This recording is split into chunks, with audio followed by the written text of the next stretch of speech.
Está todo mundo travado ou só a Evelyn? Voltou? Ó, Evelyn, a pergunta é a seguinte. A regra que a gente usa é a regra da mão esquerda, porque tem força envolvida. Ou a regra da mão direita com um tapa, tá? Agora eu fiz outra pergunta. Qual é o sentido da corrente?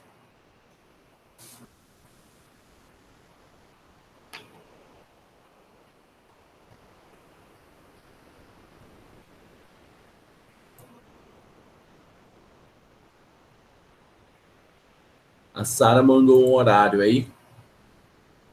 E a Evelyn também mandou um horário. Ó, vamos com calma. Por quê? Se ele falou que está com equilíbrio com a força F1, então necessariamente a força magnética tem que gerar, o campo magnético tem que gerar uma força magnética para baixo, apontando para baixo, para estar em equilíbrio. Então, ó, com a regra da mão esquerda, faça um bom vestibular. O dedo indicador, ele está entrando, certo? O indicador entra na espira. Então, ó, o indicador entra na espira. A força está apontando para baixo. Então, quer dizer que seu dedo médio aponta para a esquerda e a corrente vai girar nesse sentido.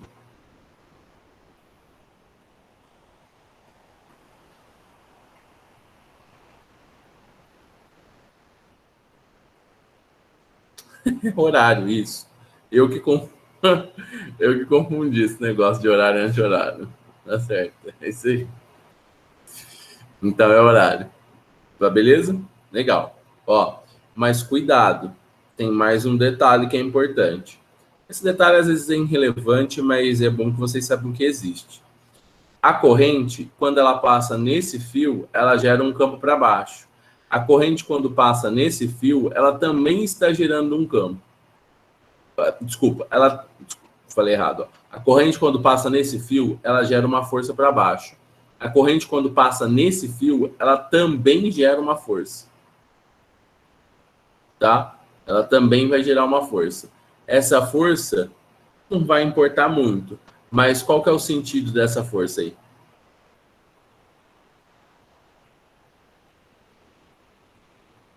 Direção e sentido, né?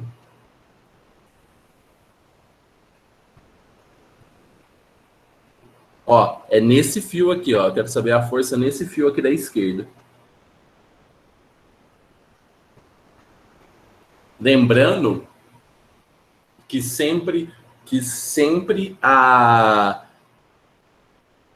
o I vira velocidade na regra da mão esquerda. Não, eu quero saber a direção e sentido da força. Quando essa corrente passa nesse fio, a direção e sentido da força é para onde?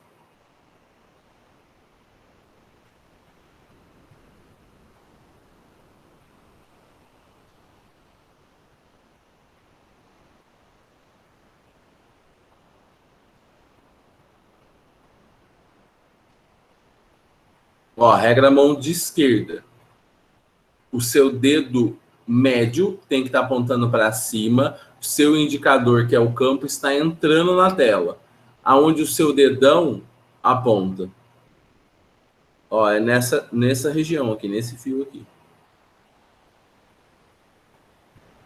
Esquerda, beleza. Então quer dizer que tem uma força aqui, ó, para a esquerda. E claro que aqui vai ter uma força para a direita. Beleza?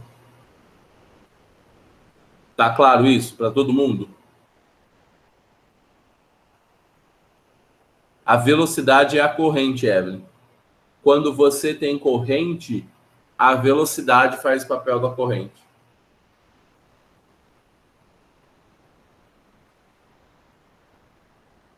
Beleza? Ó, vou fazer outra pergunta. Tem força magnética nesse fio aqui de cima?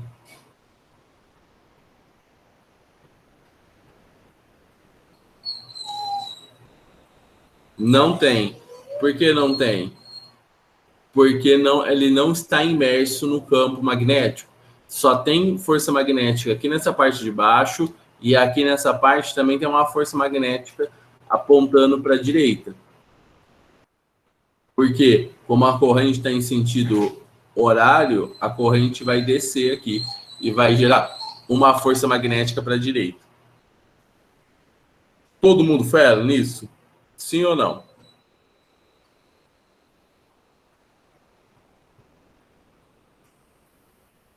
Pode perguntar. X é entrando. X é entrando. O seu dedo aponta para a tela. Quando é saindo, o seu dedo aponta para sua cara. Nesse caso, o seu dedo aponta para a tela. Entendeu?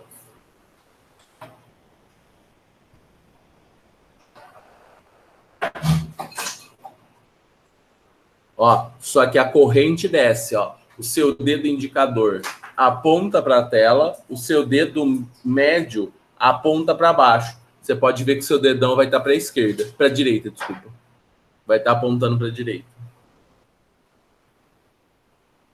Sim ou não?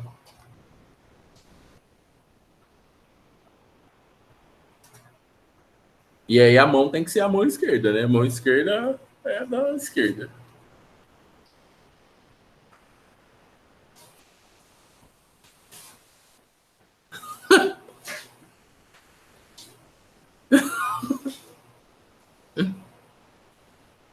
Entendeu? Deu certo, Eva? Não deu. Ó, faz a arminha. Faz a arminha. O seu dedo indicador é o do lado do dedão. O seu dedo indicador entra na tela, aponta ele para a tela.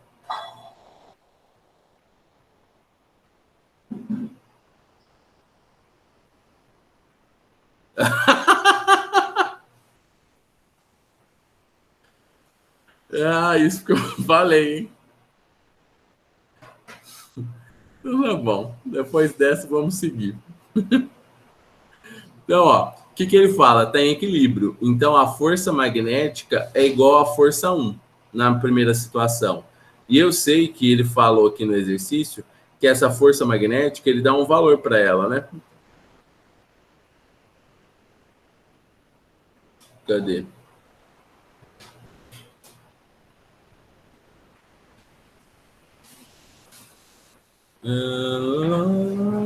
Ele fala que é 10. Então, ó, o que a gente sabe? A gente já sabe que a força magnética vale 10 newtons no caso 1. Agora, a gente tem o caso 2. Como que é o caso 2? O caso 2 é esse aqui. De novo, ó, o que aconteceu? Ele mudou o esquema da espira.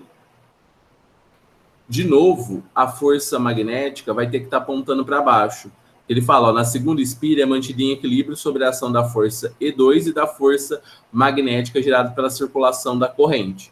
Então, quer dizer que vai continuar o mesmo esquema de a força estar apontando para baixo para poder segurar, né, o que está acontecendo. Se a força está apontando para baixo, ó, a força magnética está aqui para baixo, na situação 2, eu vou até colocar um 2 aqui, a corrente, de novo, necessariamente, ela tem que ter o sentido horário. O I está indo nesse sentido aqui.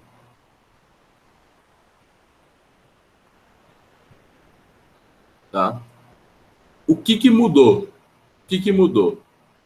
A única coisa que se altera aqui é que ele girou a espira. Não se altera mais nada.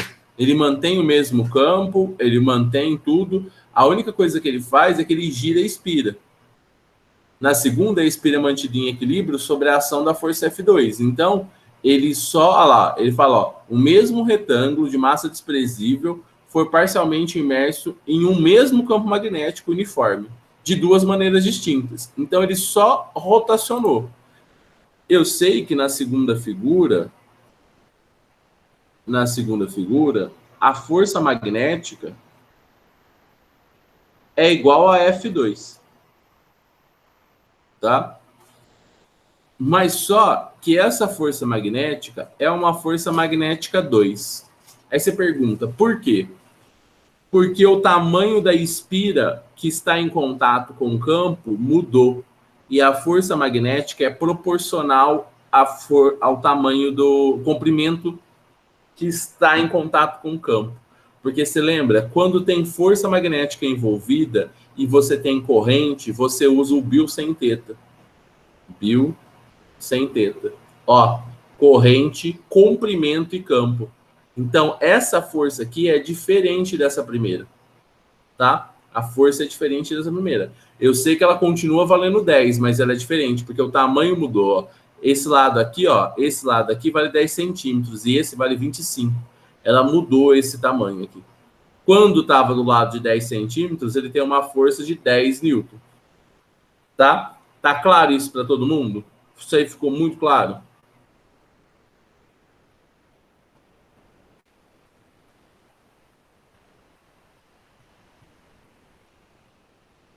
Sim. Então, ó, o que eu vou fazer? Eu vou fazer uma comparação de F1 com F2, tá? Eu vou fazer uma razão de F1 com F2. Porque assim, ó, eu quero, no final, ter essa comparação dos dois, né? Eu sei o valor de F1 e quero achar o valor de F2. Sempre quando eu comparo, quando eu preciso comparar duas grandezas, a divisão é a melhor maneira possível. Então, ó, eu vou fazer F1 dividido por F2. Isso daqui vai ser a força magnética dividido pela força magnética 2. O primeiro já vale 10.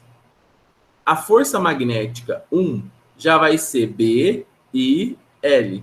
A força magnética 2 é B e L2. A única coisa que mudou foi o comprimento. Então, ó, eu posso cortar o B com B, posso cortar o I com I. Então, ó, a força magnética 2 vai ser 10 vezes o comprimento 2 dividido pelo comprimento 1. Como está numa razão, eu não preciso mudar as unidades. Eu posso fazer 25 sobre 10. Então, ó, ficou 10 vezes 25 sobre 10. Então, eu descobri que a força 2, eu vou colocar aqui. A força 2 é 25 newtons. Ó, excelente exercício. Muito bem bolado pela FAMEMA. Ó, cuidado para você não dar bola para esse tipo de assunto, hein? Esse tipo de assunto, ele não aparece assim tão raramente, hein? Então, assim, tem que tomar cuidado. Pode ver que isso aqui caiu em 2017. Se você faz prova aberta de física, muito alerta com isso, hein? Prova aberta de física, isso aí pode aparecer na Unesp esse ano, por exemplo, tá? Então, é possível. Tudo bem, eu sei que a Unesp não vai ser aberta, mas eu quero dizer no sentido de segunda fase, que eles precisam elevar um pouco o nível das questões, tá? Então, caiu na FAMEMA na primeira e tal. Então. Ó, tem um exercício bem antigo aqui, lá dos primórdios, mas eu achei ele muito interessante. Ele vale a pena ser visto, porque ele pode aparecer de novo e você não pode errar isso. E isso daqui é um tema assim, ó, que com certeza você erraria porque você não dá bola para as coisas que passam de uma forma mais rápida. Isso é um erro, tá? Mas tudo bem. Ó, ele fala assim, ó, no exercício de número 6, ele fala: uma espira locomovendo-se paralelamente ao solo e com uma velocidade constante, atravessa uma região onde existe um campo magnético uniforme, perpendicular ao plano da espira e ao solo. O fluxo do campo registrado a partir do instante em que a espira entra na região até o instante que ela sai é representado no gráfico. Então, esse gráfico aí é o fluxo magnético, como está variando o fluxo magnético em função do tempo. Aí ele fala, analisando o gráfico, pode-se dizer que a força eletromotriz induzida no tempo igual a 0,2 é... Alguém sabe me dizer quanto que vale essa força eletromotriz induzida no tempo 0,2? Ó, o tempo 0,2 está aqui, ó. 0,2, então é nesse ponto aqui. Nesse ponto aqui que o fluxo vale 4 Weber.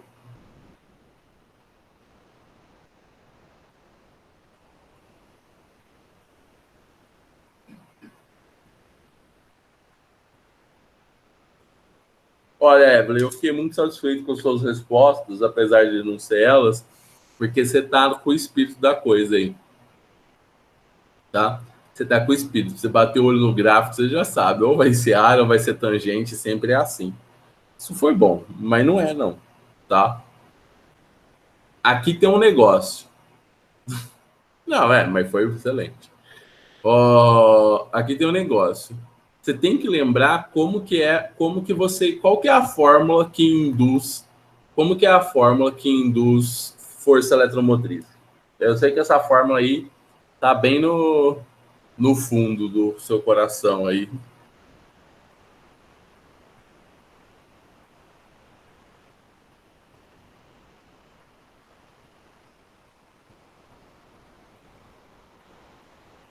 Não, essa daí é a lei de Ohm normal. Para indução magnética, o E é a lei de Faraday. É delta φ sobre delta T. É quanto que varia o fluxo em função do tempo. Tá? Ó, Fuvest, hein? Fuvest gosta muito disso aqui. Hein? Sabe quem que às vezes cobra isso daqui e tem cara de cair na prova? Enem, tá? Isso aqui tem cara de Enem. Então, assim, toma cuidado, hein?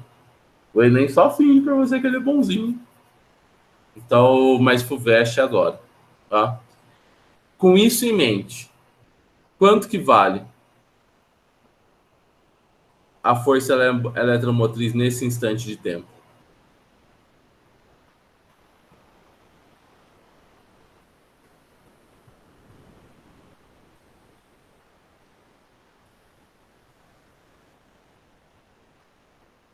Zero. Sabe por quê? Isso daqui é variação. Nesse intervalo aqui, ó, você não tem variação do fluxo. O fluxo está constante. O fluxo só tem variação quando ele está numa forma de uma reta. Então, ó, o fluxo é constante. A força eletromotriz é zero. Não, não, não. Ele falou no instante. Olha lá, ó. No instante t igual a 0,2 segundos.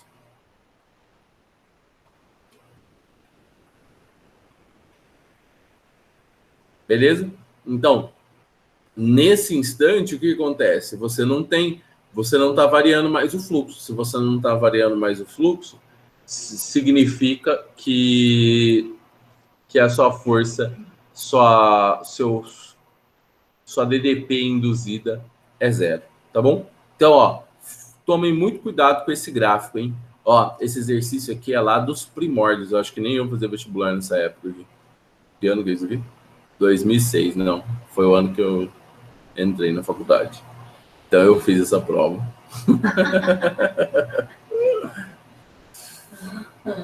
Então, fez nem ela nascida, hein?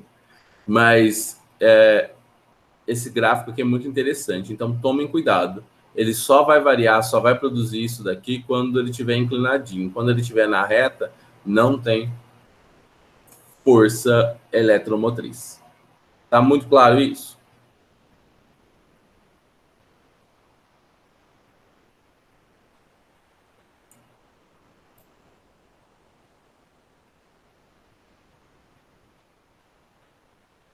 Não, o resultado fica positivo sempre. Mas o menos é da fórmula.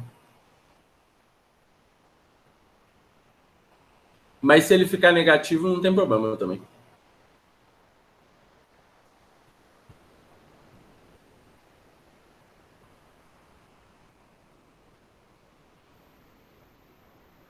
Ó, vamos fazer esse exercício aqui. O exercício que é interessante, ele não é tão difícil. Esse exercício é o número 5.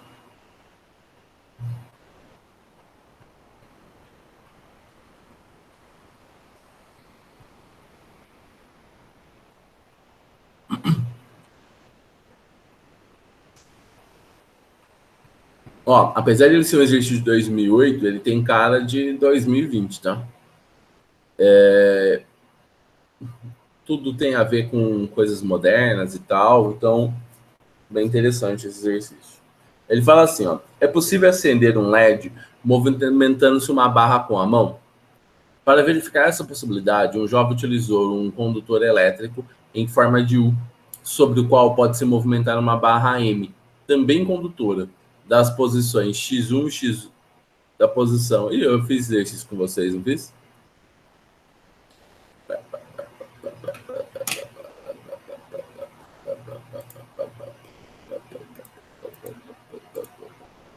Então não.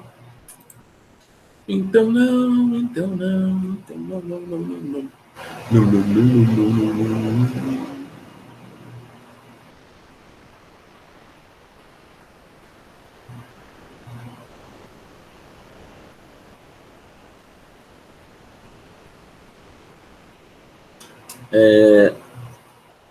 Então vamos fazer isso aqui do Enem.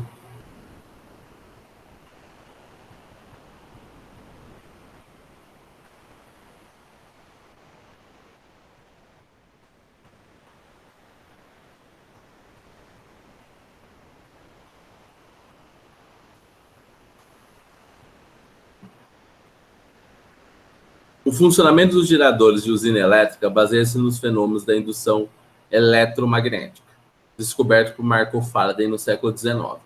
Pode-se observar esse fenômeno ao se movimentar um ímã em uma espira, em sentidos opostos, como mostra a com o modo da velocidade igual a v, induzindo uma corrente elétrica de intensidade I, como ilustrado na figura. Então, essa corrente elétrica é uma corrente induzida. Tá? Corrente induzida.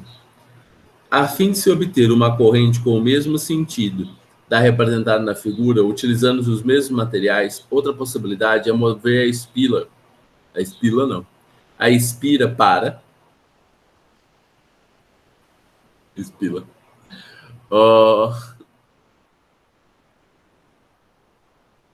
Então, peraí, se eu não entendi o negócio. O funcionamento dos geradores de usinas elétricas baseia-se no fenômeno da indução eletromagnética, descoberto por Faraday no século XIX. Pode-se observar esse fenômeno ao se movimentar um ímã e uma espira em sentidos opostos e com velocidades iguais, induzindo uma corrente elétrica de intensidade I, como ilustrado na figura. Tá bom. Tá.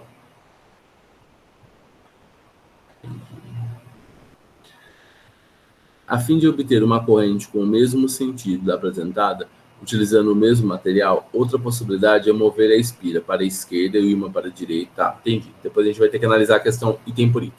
Ó, o que vai acontecer? Se a corrente está passando aqui, então quer dizer que ela está descendo e subindo aqui, né? Ela vai, quando você olha ela aqui nessa parte aqui, ela desce e sobe. Bem, que sentido essa corrente tem quando você olha na boca aqui, ó? Você olha essa boca de frente. Ela tem um sentido horário ou anti-horário? Porque se tem uma boca ali, aquela boca, quando você olha de frente, você precisa saber o sentido dela, né? Quando você olha a boca da espira. Você está olhando a boca do solenoide, na verdade. Você olha esse solenoide, qual que é o sentido dessa corrente? Horário ou anti-horário?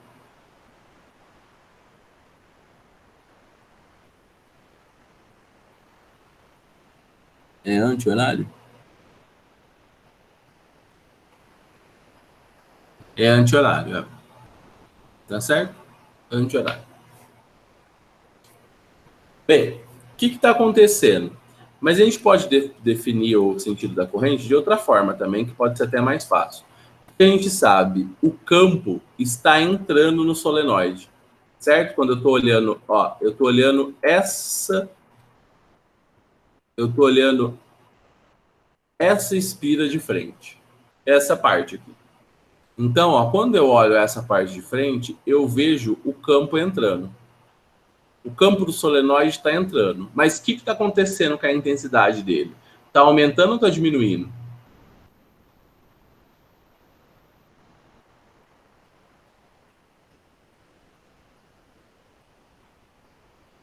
Lembrando que esses dois estão se afastando.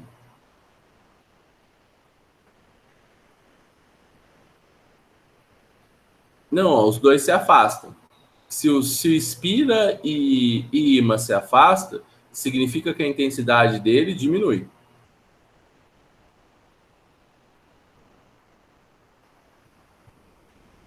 Não vai. Se aí se afasta, o que você faz? Induz um campo para aumentar. Então você induz um campo na mesma direção e no mesmo sentido. Esse vermelho é o campo induzido.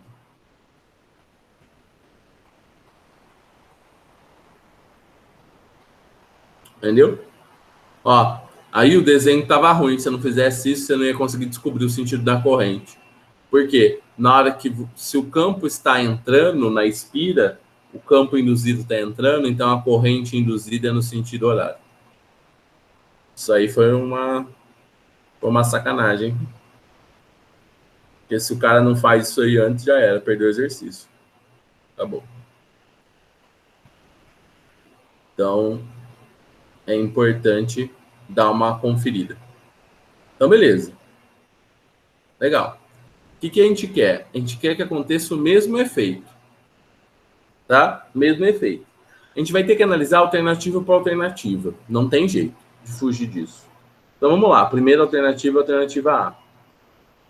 A fim de se obter, utilizando os mesmos materiais, outra possibilidade é mover a espira para a esquerda e o ímã para a direita, com a polaridade invertida. Então, ó, ele inverteu a polaridade. O que ele está fazendo? Ele vai colocar os dois de encontro. Eu até consigo, quer ver? Cortar aqui e fazer da borracha. Vou fazer um corte aqui e vou inverter. Ó, então, o que ele está fazendo? Aí que tem que ser um pouquinho mais esperto aqui. Ele inverteu a polaridade. Então, ele fez assim. Ó. Rodou o ímã. Pergunta: se o ímã está no sul, o campo não pode estar nessa direção no solenoide, certo? Se o ímã está no sul, o campo está para cá, ó.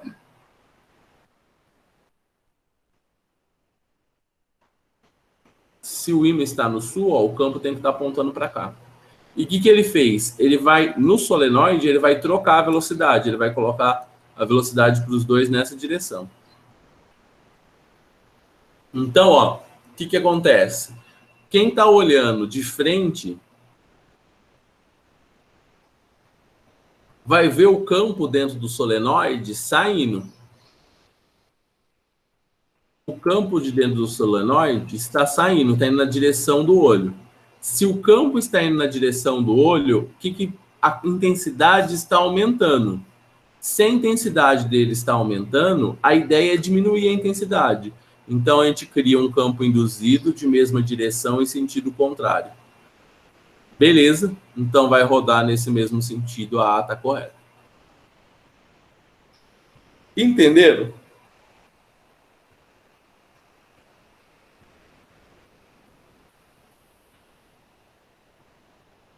Isso, por quê? Está aumentando a intensidade. Porque a ideia é sempre manter, tem que lembrar disso. O campo induzido, a ideia é sempre manter a intensidade do campo induzido. Sempre manter a intensidade do campo induzido. Então, quer dizer que se o campo está aumentando a intensidade, o induzido vai na mesma direção em sentido contrário, para reduzir. Então, esse é o esquema. Mas o que você não entende, Sara?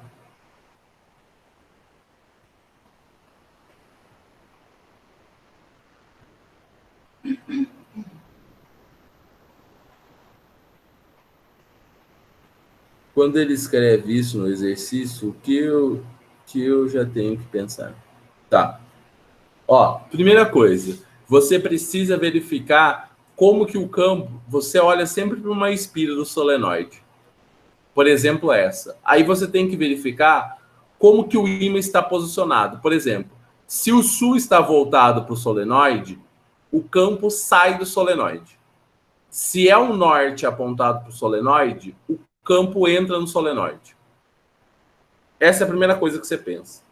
Então, são em partes. Então, ó, primeira coisa é achar se o campo está entrando ou saindo dentro do solenoide. Foi o que eu fiz, ó. Aqui eu vi que ele estava entrando e aqui eu verifiquei que ele estava saindo. E aí depois você pensa assim, o solenoide e o ímã estão se aproximando ou estão se afastando?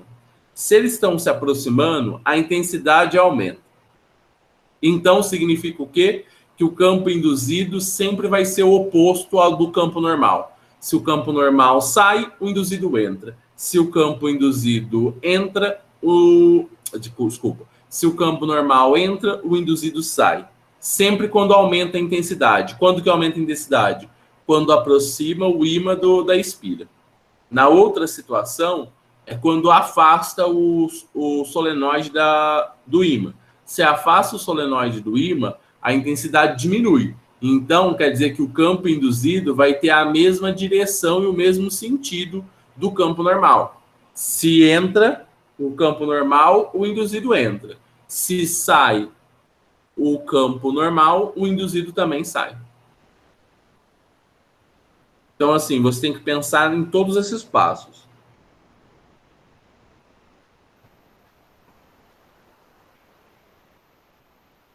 O campo está entrando no sul.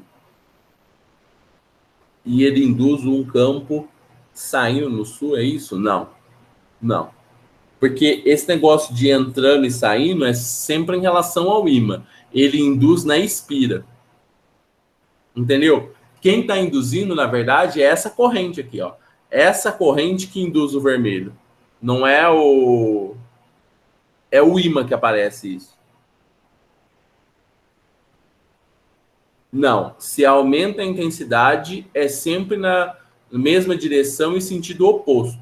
Que muda é só o sentido. A direção é sempre a mesma, nos dois casos.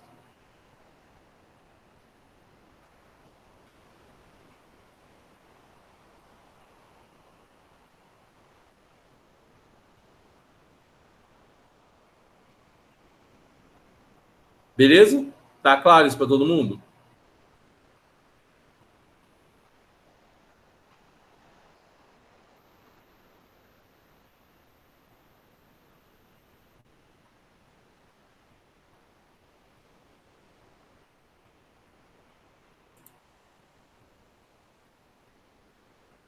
Ó, vamos fazer mais um aqui, que é o exercício 5.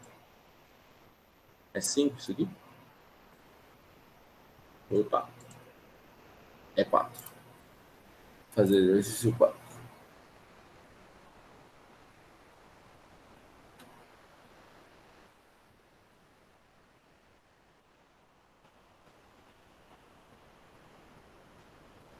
Ó, exercício 4 da Unesp. Ele fala assim, ó. Parte de uma espira condutora está imersa num campo magnético constante uniforme, perpendicular ao plano que a contém. Uma das extremidades de uma mola de constante elástica, 2,5 newtons por metro, está presa a um apoio externo isolado, e a outra a um lado dessa espira, que mede 10 centímetros de comprimento. Então, ó, ele está falando isso aqui, ó, que esse lado aqui mede 10 centímetros, eu tenho uma mola aqui de constante elástica, 2,5 newtons por metro. Legal. A pergunta é, inicialmente não há corrente na espira, se a mola não está distendida nem comprimida. Quando uma corrente de intensidade meio ampere percorre a espira no sentido horário, ela se desloca 1 centímetro da extremidade móvel da mola para a direita. Determine o módulo em sentido do campo magnético. Ó, então, ele quer o módulo em sentido do campo magnético. Ele falou que a mola se desloca para a direita. Se a mola se desloca para a direita, é claro que a força magnética está para a direita. A corrente está subindo aqui, porque é no sentido horário. Então, você consegue encontrar o campo. Por quê? Regra da mão esquerda, faça bom vestibular. O V é substituído pelo I. Então, ó, o dedão está para a direita, o dedo médio está apontando para cima. Na hora que você faz isso, você vê o seu dedo indicador apontar para o seu rosto. Então, quer dizer que o campo está saindo do plano. Esse é o campo. Ok, isso aí?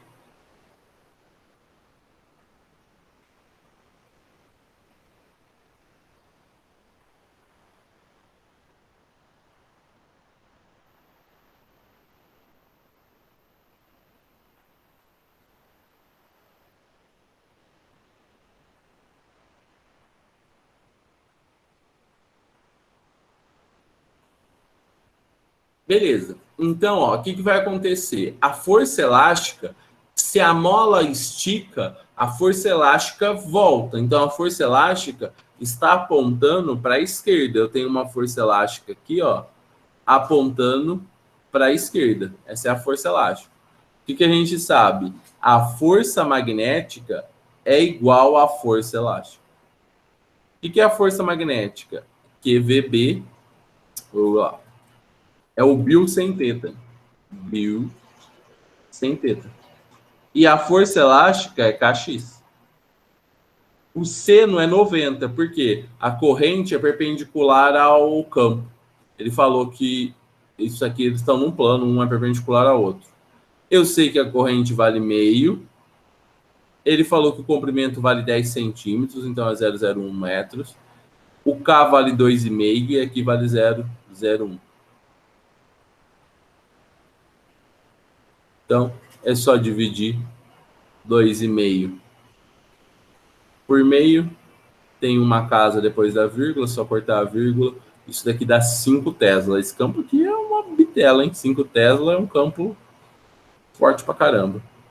Então, ó, fechou. É isso aqui o exercício. Matou direção e sentido, tá aqui. Perpendicular ao plano saindo da folha. E o módulo tá aqui, 5 Tesla. Matou o exercício. E aí, justo ou injusto?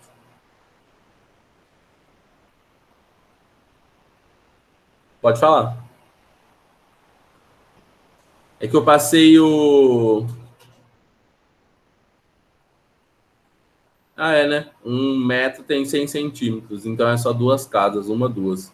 Não tem esse zero aqui. Não importou porque eu cortei os dois, então.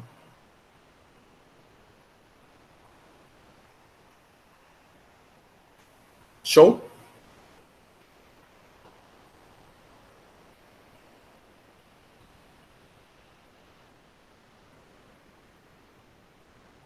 Não, fala aí de novo, então.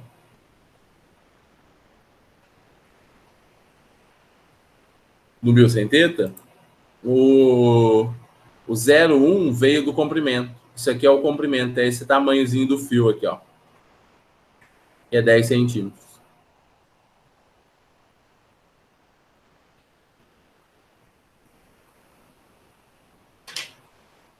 Entendeu?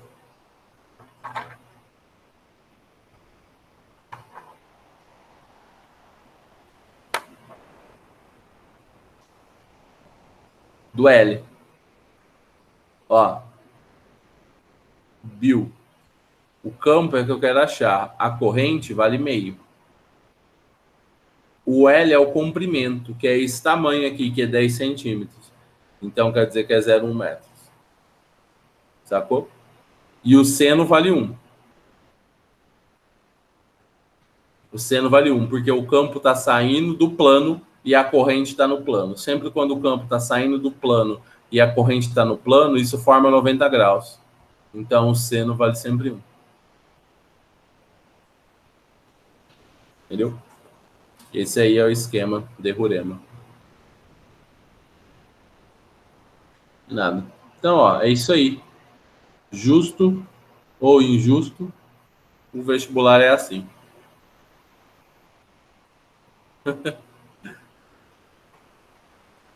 Não. Eu antecipei a aula de hoje para hoje. Acabou aqui essa aula aqui das 9. E aí amanhã tem a aula de... que mesmo? De matemática às 7 e depois às 9. Se eu não me engano, que eu vou falar de função composta e função inversa. Beleza? 7 não, às 8, né? Como assim? É às 8. É às 8 e às 10, então. Então, fechou. Então, até lá. Adeus.